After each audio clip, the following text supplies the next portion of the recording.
गर्व होता है कि हम भारत जैसी भूमि पर जन्म लिए हैं, जहां पर अनेकों वीर और बहादुर व्यक्ति हुए, जिनकी वीर गाथाएं आज भी हर लोगों के जुबां पर है।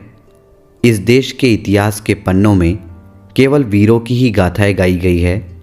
फिर भी इस देश में इतने वीर हुए कि कुछ वीरों की कहानी इतिहास के पन्नों में गायब हो गई।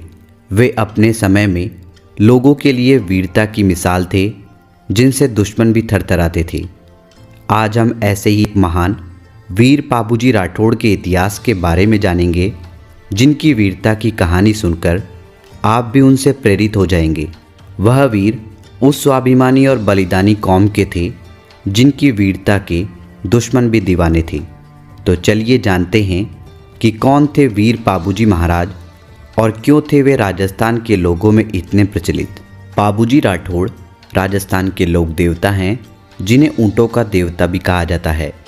यहाँ तक कि ऊँटों के बीमार होने पर इनकी पूजा और भक्ति की जाती है। इन्हें लक्ष्मण का अवतार माना जाता है।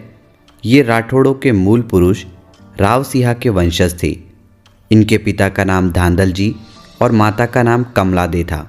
उनका विवाह फूलमदे नाम की महिला से हुआ था, जो राजस्थान के अमरकोट के राजा सूरजमल सोढ़ा की पुत्री थी। पाबूजी राठौड़ के दो वीर प्रसिद्ध साथी भी थे, जिनका नाम चांदा और डामा था। ऊँटों को पालने वाले रेबारी जाति के लिए पाबूजी राठौड़ आराध्य देवता है। यहाँ तक कि मेहर जाति के मुसलमान इन्हें पीर मानकर पूजा करते हैं। ऐसा भी कहा जाता है कि मारवाड़ में सबसे पहले ऊँट लाने का श्रेय इन्हीं को जाता है। इनकी आराधना में लोग थाली लोक नृत्य करते हैं। इतने बहादुर और वीर थे कि इनके जीते जी दुश्मन राजपूत राज्यों की प्रजा को छू तक नहीं पाए थे। अपनी मातृभूमि की रक्षा के लिए सिर कटने पर भी धड़ लड़ लड़ कर झुंझार हो गए। कहा जाता है कि पाबूजी राठौड़ ने अपनी शादी में 7 फेरों में से आधे फेरे धरती पर लिए थे और आधे फेरे स्वर्ग में। दरअसल बात यह थी कि पाबूजी महाराज एक स्त्री, जिसका नाम देवलचारनी था, उसको उसकी गायों की रक्षा का वचन दिया था। एक बार जब उस स्त्री की गायों को कोई व्यक्ति चुरा कर ले जाने लगा, तब उस स्त्री ने पाबूजी महाराज को मदद के लिए पुकार दिया। तब पाबूजी महाराज ने आधे फेरे छोड़कर उनकी गायों की रक्षा करने के लिए चले गए और लड़ाई में वीरगति को प्राप्त हो गए। इसलिए कहा जाता है कि इन्होंने आधे फेरे धरती पर किए थे और आधे फेरे स्वर्ग में लिए थे। पाबूजी महाराज एक बार कहीं जा रहे थे। मार्ग में उन्हें गायों का झुंड दिखा। झुंड के बीच में एक सुंदर सी घोड़ी घास चर रही थी। उस घोड़ी को देखते ही पाबूजी महाराज का चेहरा खिलखिला उठा। महाराज को उस घोड़ी को अपने साथ ले जाने का मन किया, लेकिन उन्हें पता चला कि यह घोड़ी देवलचारनी नाम की महिला की है। पाबूजी महाराज ने उस औरत को अपनी घोड़ी देने के लिए आग्रह किया, लेकिन उस औरत ने उन्हें घोड़ी देने से आनाकानी दिखाई। लेकिन बाद में वह एक शर्त पर मान जाती है। पाबूजी महाराज को वह कहती है कि मैं आपको यह घोड़ी दे दूंगी, लेकिन कभी भी मुझ पर या मेरी गायों पर संकट पड़ेगा तो मदद के लिए आना पड़ेगा। पाबूजी महाराज हामी भर देते हैं, लेकिन उनसे पूछते हैं कि मुझे कैसे पता चलेगा कि आप या आपकी गायों पर संकट आया है। तब देवलचारनी बोलती है कि जब भी मुझ पर या मेरी गायों पर संकट आएगा, तब यह घोड़ी एक विचित्र प्रकार की आवाज़ निकालेगी। उस आवाज़ से आप समझ जाइएगा कि मुझ पर या मेरे पशुधन पर संकट आया है और उस वक्त आपको हमारी मदद के लिए आना पड़ेगा।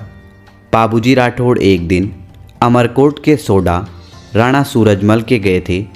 राणा सूरजमल की एक पुत्री थी, जिन्होंने पाबूजी महाराज को पहली नज़र में देखते ही पसंद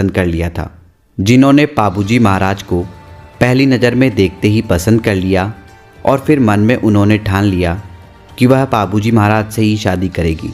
पाबूजी महाराज को अपना प्रस्ताव पहुंचाने के लिए उन्होंने अपनी माताजी से इस बारे में बात की, और जब पाबूजी महाराज को इस बारे में पता चला तो उन्होंने बहुत ही विनम्रता से उन्हें कहा कि मैं आपका अपमान नहीं करना चाहता, परंतु मेरा सर पहले से ही बीत चुका है। मैंने पहले ही किसी को रक्षा का वचन दिया है कि संकट में उसकी रक्षा करूंगा, और उसकी रक्षा के लिए मैं अपनी जान की भी परवाह नहीं करूँगा। ऐसे में आप कभी भी विधवा हो सकती है। यह बात सुनते ही महाराज की पुत्री बोलती है कि जिस व्यक्ति का सर खुद का ना हो, वह किसी व्यक्ति की रक्षा के लिए पहले से ही बिक चुका हो, तो वह व्यक्ति तो हमेशा के लिए अमर हो जाता है। ऐसे में मैं कभी भी विधवा नहीं हो सकती, इसलिए विवाह तो मैं आपसे ही करूँगी। फिर अंत में महाराज हामी भर देते हैं और फिर दोनों का विवाह होता है। लेकिन विवाह के दिन जब 7 फेरों का समय आता है, तब बीच फेरे में पाबूजी महाराज की घोड़ी विचित्र प्रकार की आवाज़ निकालने लगती है। इस आवाज़ से महाराज को पता चल जाता है कि शायद उस वृद्ध महिला पर कोई संकट आया है, इसलिए वे अपने आधे फेरे छोड़कर ही उस महिला की रक्षा करने के लिए चले जाते हैं। वहाँ पर उन्होंने दुश्मनों के साथ युद्ध किया और वीरगति को प्राप्त हो गए, लेकिन उन्होंने सभी गायों को मुक्त करवा दिया था। राजकुमारी को जब इस बारे में पता चलता है, तब वह हाथ में नारियल लेकर अग्नि को साक्षी मानते हुए बाकी के फेरे कर लेती है और फिर अंत में वह भी स्वर्ग चली जाती है। इस घटना के बाद आज भी राजस्थान के लोगों में यह मान्यता है कि यदि किसी पशुओं पर संकट आता है तो पाबूजी महाराज का नाम लेते ही